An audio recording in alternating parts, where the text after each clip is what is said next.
saya terlebih dahulu ya. Ya Bu. Fadila. Hadir Bu. Ini. Hadir.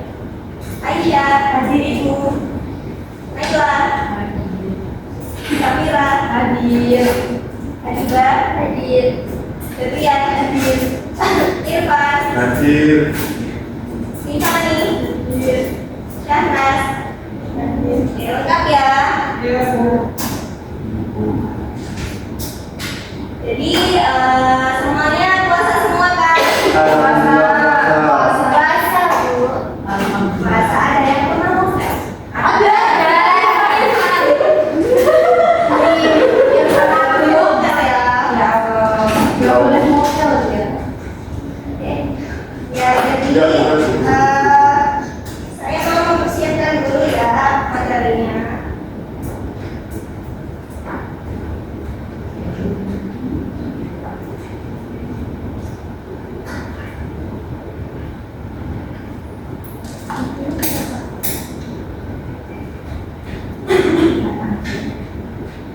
Oh tapi sebelum itu berdoa terlebih dahulu ya. Untuk Mas Irfan, minta tolong. Baik, terima kasih Bu Magdas dan pengalaman dan doa. Mari teman-teman sebelum kita mulai pelajaran pada siang hari ini, semoga kita diberi kemudahan dan kemudahan. Kita senang doa mulai. Kita pernah usai. Baik, terima kasih Mas Irfan yang sudah bergabung. Sama-sama.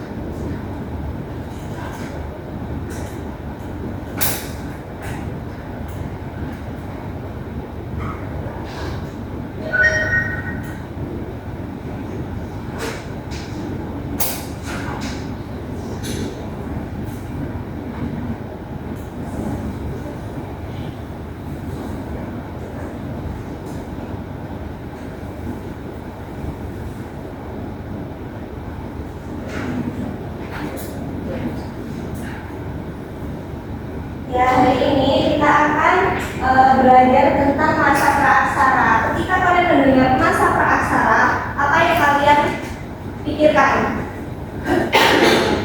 Kehidupan dalam dulu.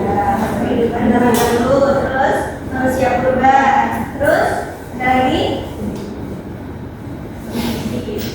primitif, ya, terus ada lagi sudah itu aja. Jadi masa praaksara itu masa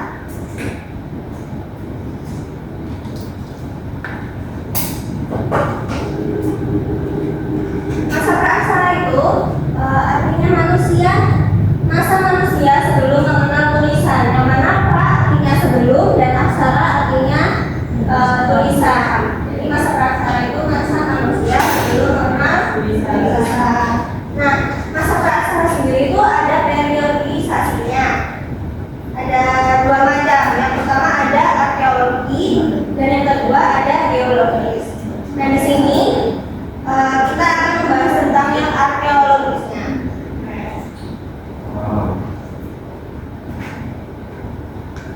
Nah, tapi sebelum itu kalau dulu itu nggak ada tulisan, jadi sumber informasinya itu dapat dari mana sih? Kalau kehidupan masa praaksara ini pernah ada, jadi diambil dari peninggalan-peninggalannya, yaitu artefak dan fosil. Artefak itu apa? Artefak itu peninggalan berupa benda buatan manusia di masa lampau. Sedangkan fosil sendiri itu tulang atau sisa makhluk hidup yang berasal dari manusia, hewan, dan tumbuhan. Gitu.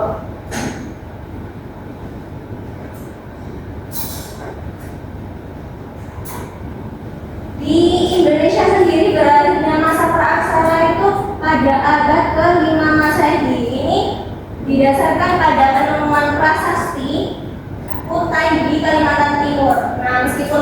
prasasti ini tuh nggak tertulis tahunnya berapa, tapi karena hurufnya Pallawa, yang mana huruf Pallawa itu ada dalam prasasti yang ada di India pada abad ke-5 Masehi ini. Jadi berakhirnya di Indonesia itu pada abad ke-5 Masehi.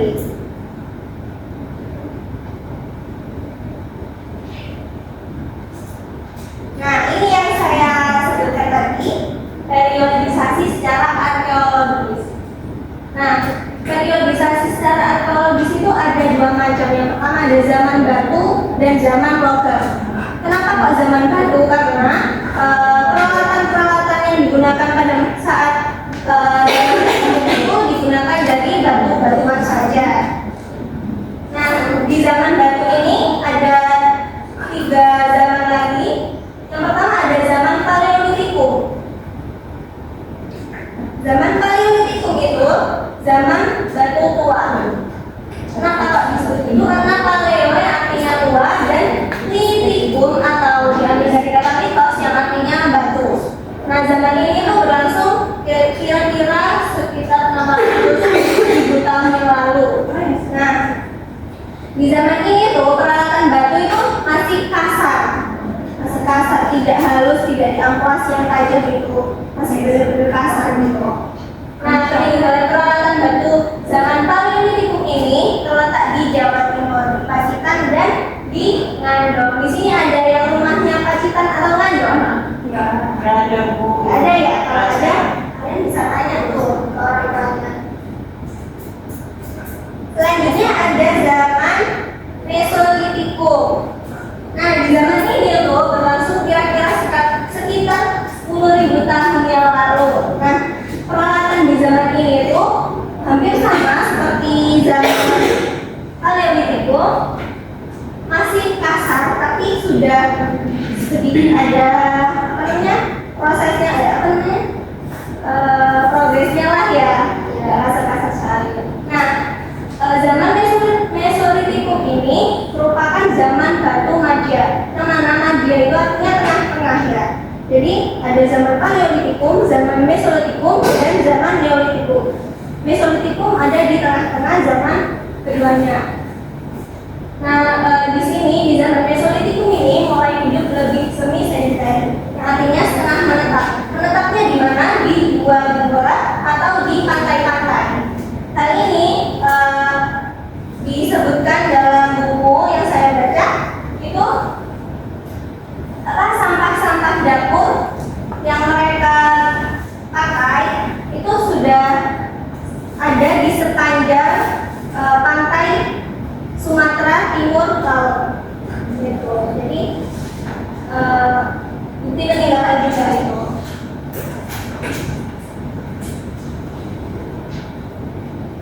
Nah, di zaman Neolitikum ini kebudayaan itu sudah lebih maju daripada zaman-zaman yang sebelumnya.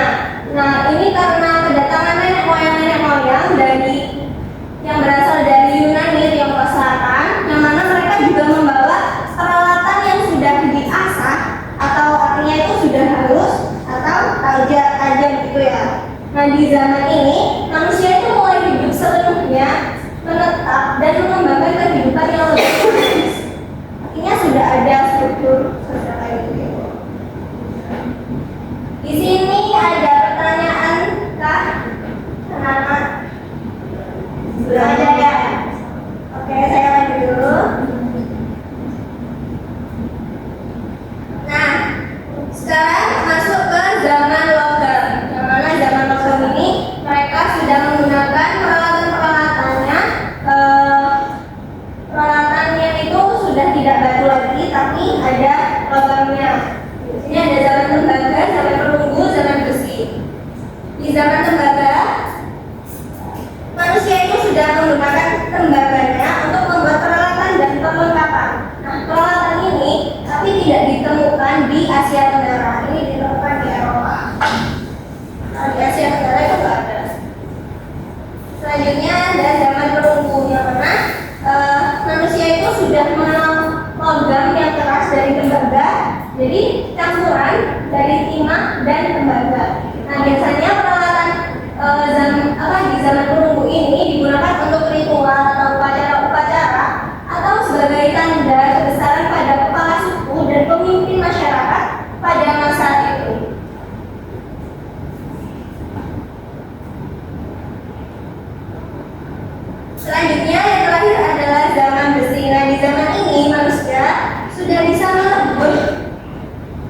sudah bisa meleburkan biji besi itu ke dalam cetakan alat-alat yang diperlukan untuk perlengkapan hidup. Nah, di sini itu merupakan zaman tanda berakhirnya zaman pra sejarah ini. Gitu.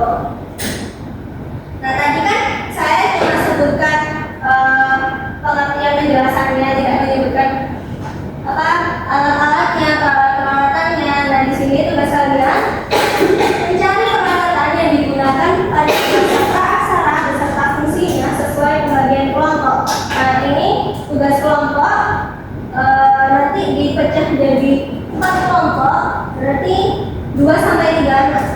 2 sampai 3 anak. Yang mana kelompok 1 mencari alat dan fungsinya di zaman Paleolitikum. Terus kelompok 2 zaman Mesolitikum, yang ketiga zaman Neolitikum, yang keempat itu zaman logam. Ya. Saya beri waktu berapa ya? 5 menit dapat nggak? Cukup ya? Oke. Bentuk kelompok dulu deh.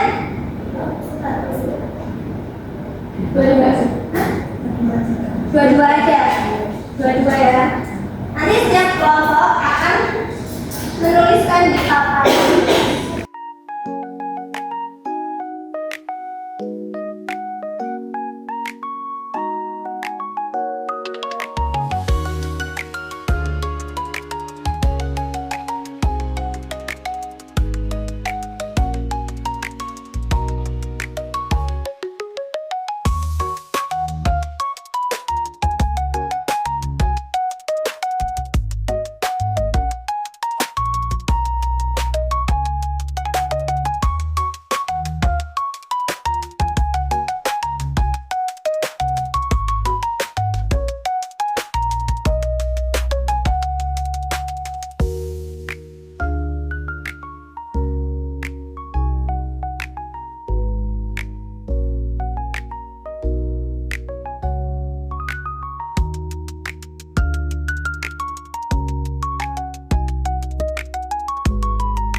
Nanti masing-masing 2 peralatan aja ya.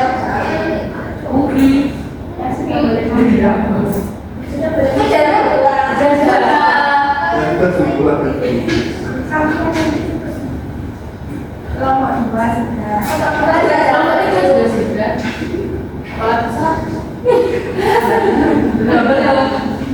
Oke.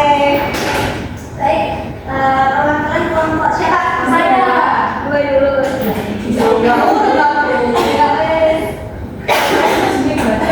Yang siapa itu?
Selanjutnya kelompok tadi yang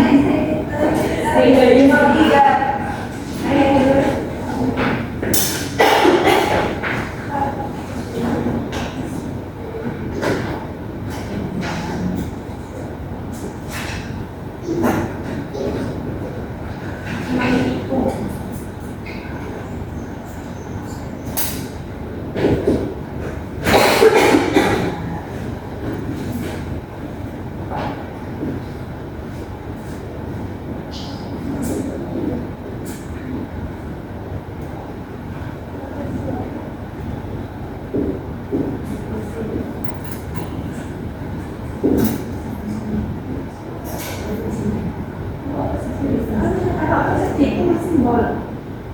simbol satu keseluruhan ada.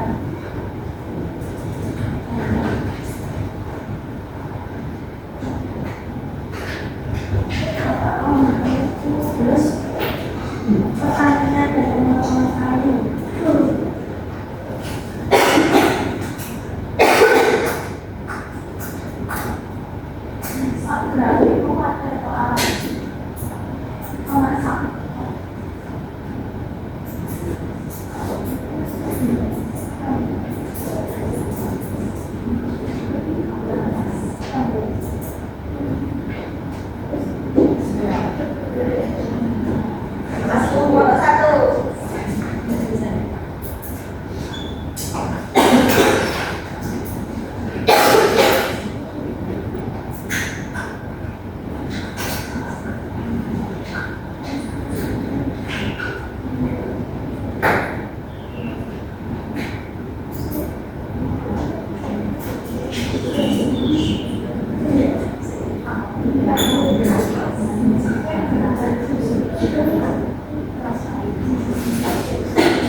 Ya, jadi ini hasil diskusi setiap kelompok ya. Di sini di kelompok 1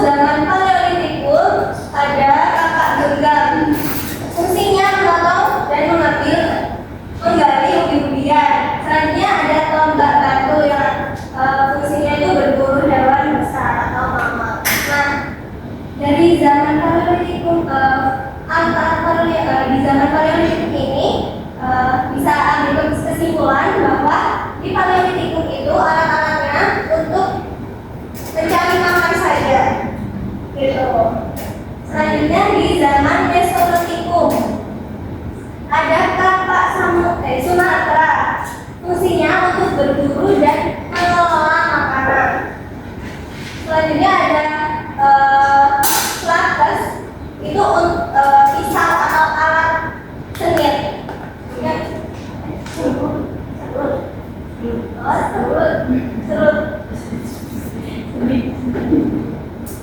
Terus yang ketiga zaman Neolitikum ada kapak persegi, fungsinya sebagai simbol untuk upacara adat.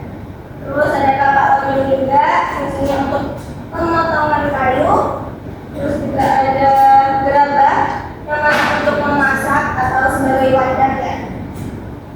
Di zaman logam ini ada mongkos sebagai alat transaksi. Juga ada kapak gapang untuk mencampur. Di zaman logam ini juga ada sudah ada perhiasan juga. Gitu. Jadi terima kasih atas diskusi kalian setiap kelompoknya. Mari kita tepuk tangan dahulu untuk apa sih fungsinya kita materi masa aksara ini. Jadi untuk mengetahui gimana sih kehidupan masyarakat sebelum mengenal teknologi kayak sekarang ini. Kan kalau sekarang itu informasi bisa cepat didapat ya. Terus makan junk food bisa. Kayak gitu. Kalau dulu kan nggak ada. Iya.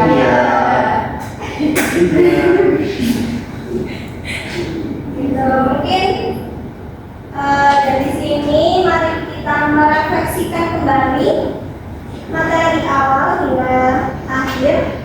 Yang pertama, masa praaksara ini apa?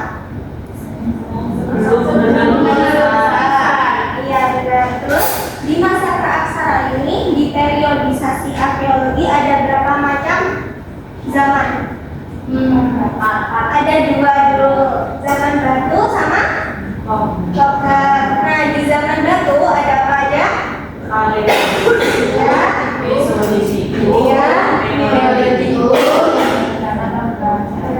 Di zaman logamnya ini ada apa aja?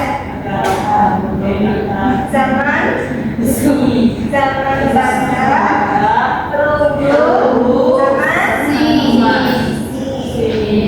iya. Ya, jadi ini kalian bisa catat dulu ya. Oke, sudah. Sudah, mungkin itu saja materi hari ini. Selanjutnya untuk tugasnya kalian membuat infografis. Sudah semua ya? Iya. Atau mind map tentang materi ini. Oke.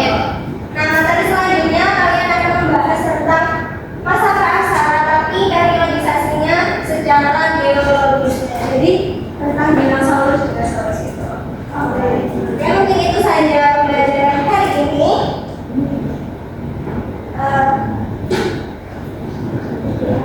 Kita tutup dulu Mbak Desa. Mas Irfan atau lagi dong? Baik, sebelumnya semoga belajar ini dan Amin. kita berdoa Terima kasih untuk memimpin doanya Mas Irfan.